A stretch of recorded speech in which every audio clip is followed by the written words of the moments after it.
The film, television, entertainment industry is really going through a rough patch right now. The Writers Guild of America strike and the Screen Actors Guild strike, it pretty much shut down production all of last year. Even though the Writers Guild went on strike and then the Screen Actors Guild went on strike, it sent ripples throughout the industry. And so it shut down work for everybody. It was really, really bad. Like, there was really next to no jobs. A lot of people were thinking, oh, once the strike is over, then we'll be able to all go back to work and everything will be good and everyone will be paid a little bit more and everyone's going to be happy. No, that is not what is happening at all.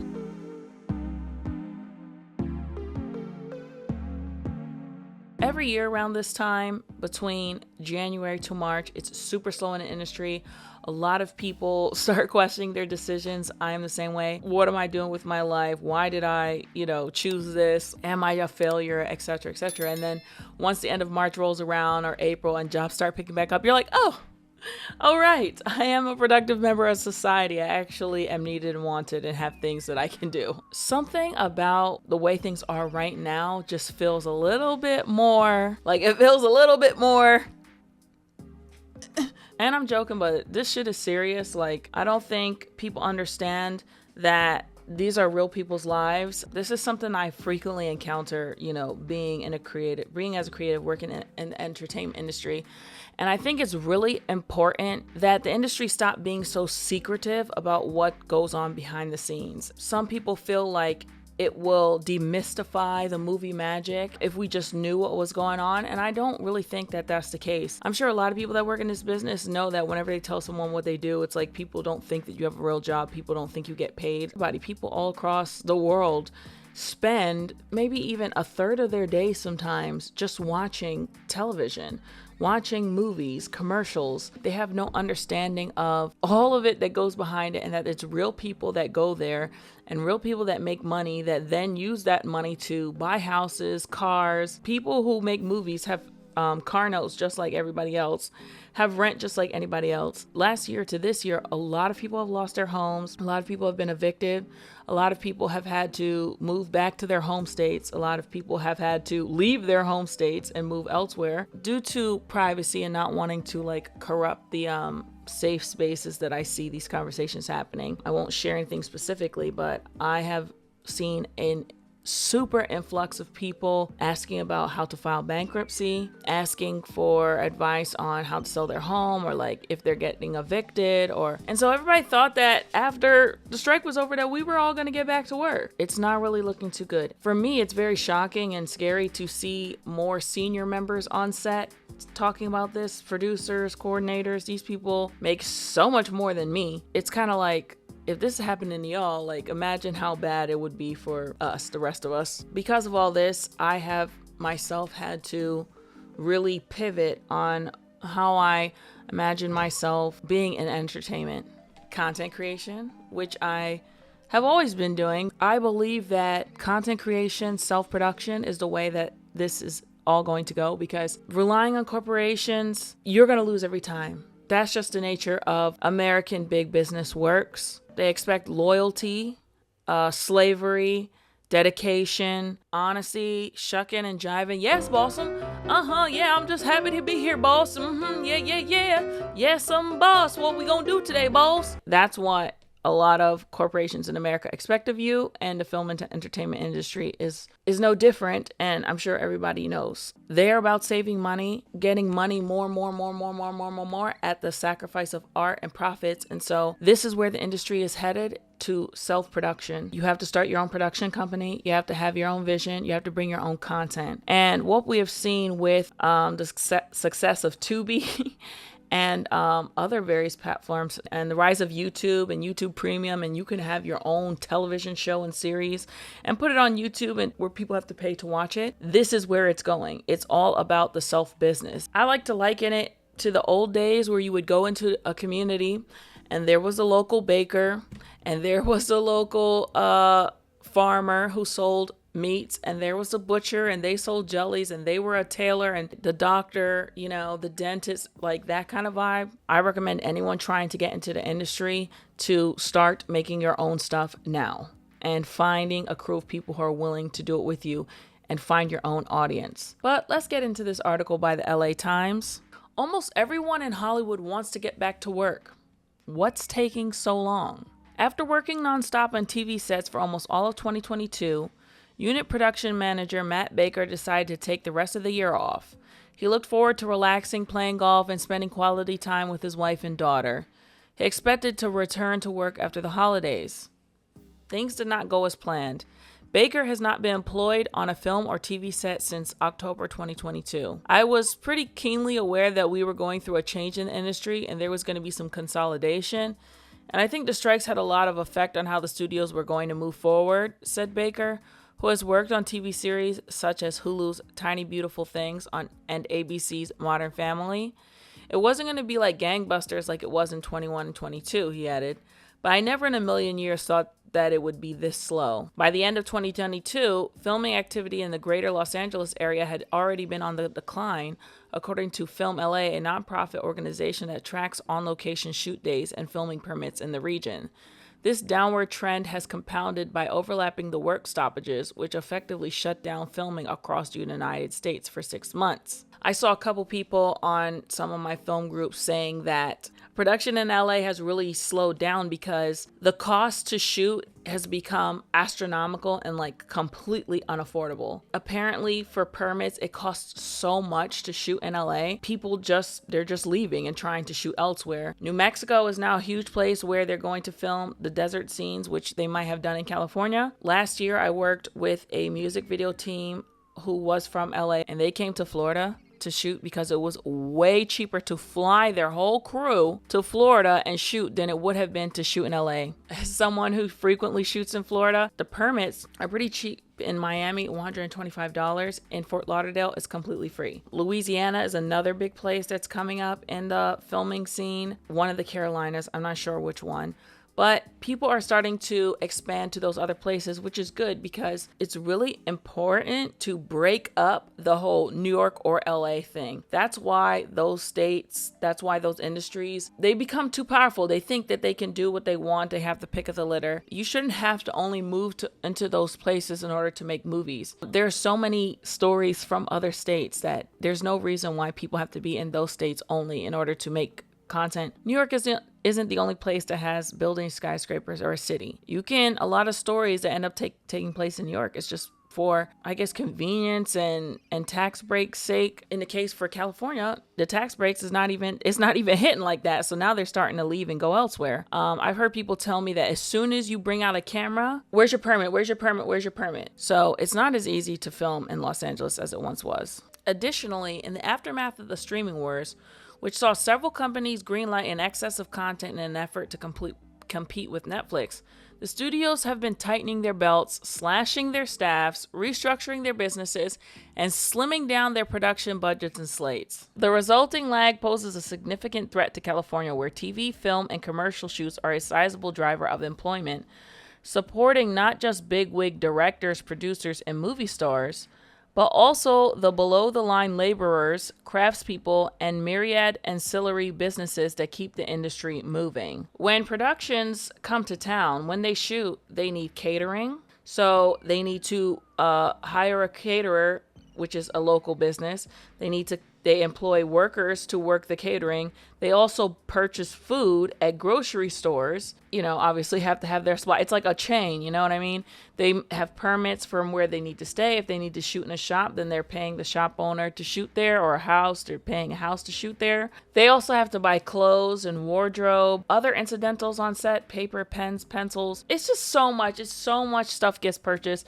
If they have to furnish a set, they're purchasing furniture or leasing it or something. It's like a lot. When a movie comes to town, they're so expensive because a lot of people get to eat off of a movie. When there's a strike, when there's a disruption, it affects a whole bunch of different areas that aren't just simply Hollywood, ranging from tourism to food services to everything else, said Kevin Clouden, executive director of M1 Finance at the Milken Institute. Given that 40% of production employment is based in Southern California for the country, that makes LA significantly more important and significantly more impacted when the entertainment industry has a problem. Worsening matters, California is finding it particularly hard to bounce back from the walkouts because it's more expensive to shoot there. That makes Los Angeles less attractive to studios looking to cut costs after major industry disruption. California, while it has its advantages, sits in the wrong place for a moment like this, said one Hollywood producer who was not authorized to comment. I mean, that's probably a greed in itself. Well, it's double greed because the city is like, no, pay us more and more and more and more. We know y'all are making big buku bucks on these movies. Y'all gonna pay us more money in order to shoot here. And then the production companies, they want their tax breaks because they want their money back. You know, we're giving you guys all this business and stuff. Give us some of the money back afterward. Once the Writers Guild of America and the Screen Actors Guild of America Federation of Television and Radio Artists resolved their labor disputes with the Alliance of Motion Picture and Television Producers, entertainment companies and workers alike seemed eager to turn the lights back on. The major studios were desperate to salvage what they could of their 2024 film schedules, while creatives, performers, and crew members couldn't wait to get back on set and start making money again. But filming did not rebound as quickly as many had hoped, at least not in California. In January, the number of on-location shoot days in the Los Angeles area was down 26% from the same month in 2023. Film LA discovered that the unusual disconnect between permit numbers and employment occurred because most of those filming permits had been granted to smaller independent projects, which tend to employ fewer cast and crew members than major studio and streaming productions. The top entertainment companies were not showing up to film in Los Angeles. Interesting. Very, very interesting. I know where this is going because I have witnessed a lot of companies coming to Florida now, and they try to underpay. They're like, "Oh, you're in Florida, we can underpay you. The standard PA rate in Los Angeles is $300 now. In New York, it's at least $250. So we'll come to Florida and we'll pay you $200 when it's just as expensive to live in Miami as it is in Los Angeles or New York. Maybe slightly less, but it's up there. For example, of the 11 Universal Picture films that have gone into production or pre-production since the strike settles, none were shot or are set to shoot in California. Similarly, only one Warner Brothers feature, a new movie from Licorice Pizza writer-director Paul Thomas Anderson, out of 7 has been filming in the Golden State. Nearly the same ratio applies to Sony, which has kickstarted production on 6 movies, one of which is slated to shoot in California. Disney has 22 live-action films in various stages of production, roughly 3 of which are based in California. The decreasing volume of major motion pictures shooting in California continues a long-term pattern. Industry experts and insiders blame the ongoing exodus on California's tax credit system, which they said often struggles to compete with the programs of other popular filming locales such as Georgia, New Mexico, New York, Louisiana, and the UK. I'm sorry. Y'all can't say I don't know my shit. Many things can be said about me. My hair is frizzy. But you cannot say I don't know my shit. The California Film Commission has been making efforts to prevent productions from fleeing to other parts of the country and overseas by offering film tax incentives. The state awards about $330 million annually to dozens of companies that shoot in the state, but the tax incentives aren't as generous as other destinations that vie for the same business. I do not think the world of television, certainly original scripted television, in our country will ever return to what it was in 2022, said Travis Knox, an associate professor of producing at Chapman University. It was 599 original scripted shows that year. We cannot sustain that. Eyeballs get spread way too thin, and you're just not getting people tuning in because it's too much content and not enough return. That sounds like that's your own fault and poor planning. They could have made the shows, they could have did all that, and then just kind of spread it out over time. Every company and their mama just wanted to have their own streaming services. Like, all of y'all don't deserve a streaming service. It definitely wasn't sustainable for sure. I think what we will see is that there are going to be streaming services that are going to shut down. And, a lot of people complaining that with all the prices, having all the streaming services is basically like having cable. I don't think y'all are doing it right, because I wouldn't recommend having all the streaming services at once, having 1 at a time, 2 at the most, and just watch all the content on there, and then switch and get another one and watch all the content on there and just kind of move around until eventually they make you sign a contract, which I do believe is coming. They're going to make people do like yearly contract. I do see that coming because it's just never enough for them. I think it's been proven that the money is just never enough. They need more.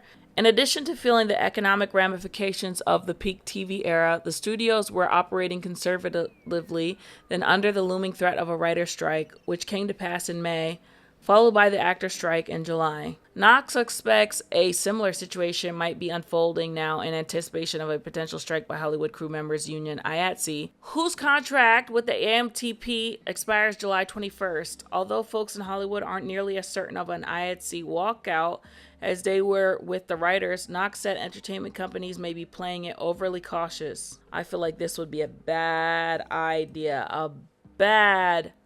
If they go on strike. It's already over now, but then it's going to be whoo. A production executive at a major distributor who was not authorized to comment countered that there is still ample time to get a movie made between now and August, and it's more likely that studios will take advantage of this window to get as many films in the can as possible before another potential work stoppage ensues. Bro, I can't. We can't handle a strike. We cannot handle another strike. I believe in unions and I support the ideas of strikes. I feel like doing a strike is like, it's under the assumption that your opponent is playing fair. These corporations, they will go and sign the contract and then they will shoot overseas. You're in a rock and a hard place. You need more money. They're not being fair. They're underpaying. They're overworking. They're taking advantage. They're not going to I'm laughing because I just keep talking about this and it just keeps getting proven. And it's not like what I'm saying is a novel or something. They are not going to take less in order for you to have a livable wage. They never have. They never will. They're not going to go back. They're not going to give up the private jets. They're not going to give up the yacht, the 350-foot yacht in St. Bart's. They're not going to give up being able to go to space, for fun. They're not going to give up the power. They're just not going to do it. So what comes next? At this point last year, everybody was really, really nervous because they could see it coming. Right now, we're still far enough away, and I think people are hoping that it's going to work out. Clark, whose job entails spending time on the phone with people across the industry, said that in recent weeks, she's heard a common thread. Producers are leery of launching projects that won't wrap by the summer, when contracts representing more than 66,000 union Hollywood crew members are set to expire. So they're not even going to start productions unless they know that it will wrap before July, because it's a high probability that IATSE will go on strike. So if they go on strike, that's going to take 3 to 6 months. And so they don't want to start a project if it's going to go on strike in the middle of it. So a lot of productions are not even going to probably happen. They're just going to wait it out and see what happens. Usually work would start in end of March, beginning of April. That's not going to happen. The people are striking for good reason, but it's hard, she said. It's like Groundhog Day. Here we are again. Before the strikes, you really felt the production beating through the city, Kane said. The production trucks, the location signs, the massive pop-up tents, the camera equipment on the sidewalk, it was always all around you. And now you don't even want to ask your friends how they're doing because you know exactly what the answer is. No one's working. No one's received a call. Well, that's not good. You should always ask your friends how they're doing, especially if you know that they're fucked up right now. Yeah, the industry is definitely changing really hard. And like I said, if you want to be involved in this, stop looking to join productions, join projects. I know that leading isn't for everybody, but if you want to join someone on your same level. Join someone next to you. There will be smaller productions, like these big studios. They have to make their bottom line, which is make 99% of all the money. That's their goal. They need to make 99% of all the money while the rest of the crew makes 1%. That's how it usually goes, probably 1 to 5%. And so they're never going to go back. They're not going to, like I said, they're not going to give back the yacht. They're not going to give back the Rolls Royce. They're not going to give back the watches, the bags, the purses, the shoes, the house. They're not going to give these things back. You're going to have to pry it from their cold hands. It's definitely important for ownership. Ownership. Self-production is king. It's what you have to do because they need to make 99% of the money. They're not giving back the fucking yacht. Last thing we'll look at is this post about a new movie, as an example of how the big studios are exporting the work abroad. Apparently, there's a movie filming called Good Luck, Have Fun, Don't Die, starring Juno Temple, Sam Rockwell, Zazie Beetz, Haley Lou Richardson. Apparently, this movie is prepping and will shoot in South Africa. It takes place in Los Angeles. Landmarks and city blocks are being built on stage in South Africa to save money. The crews in South Africa make about $100 a day and are happy to do it. The actors are all SAG. Yes, the ones who IATSE stood in solidarity with. The union crew already attached are being bought out, insurance paid, because they will not get their union hours. Should any union member, SAG, WGA, DGA, ATSE be associated with this movie? The page post said, I understand this happens all the time, but it shouldn't be at this fragile time in our industry. These are the kinds of decisions that can create unsafe working conditions. And yes, the film is titled Good Luck, Have Fun, Don't Die. And then he tagged all the guilds. Someone said the tax break for filming in LA really need to come back and the city needs to be less expensive about permitting. It costs so much to shoot in LA now, which is ridiculous. Looks like the average yearly income for South Africans is between 15K to 22 a year. 100 may not be much for us, but maybe this is great for South African crew members. Yes, of course it's great for South African crew members, but what about Americans? American companies taking their productions overseas and then bringing the films back here to make American dollars on it from American audiences. That ain't right. That is not right. And then you're building sets to make it look like it's in LA just to avoid having to pay people in LA. No amount of tax breaks will compete with the grossly cheaper production costs across the board. What really needs to happen is for SAG and the DGA to say, we don't want to work in these places. That's not going to happen. People have bills to pay. Notes, car notes, children. Yeah, that was a lot, but that is the current state of work in the film and entertainment industry. It's going to hell in a handbasket, okay? Work is going down, so people are going to have to pivot or bust. It's not just film, it's happening across all types of jobs and industries, but this is my industry, so I'm obviously interested in it, and I like talking about it, and I do think that the mysticism behind the film and entertainment industry is harmful for people like me and other people trying to work in it, and it not be seen as a legitimate profession that needs to be protected, especially when it makes so much money, so much money, like crazy money and crazy power these people have. So that's all I have for this video, guys. Let me know what you think in the comments below, and I'll catch up with you guys in the next one.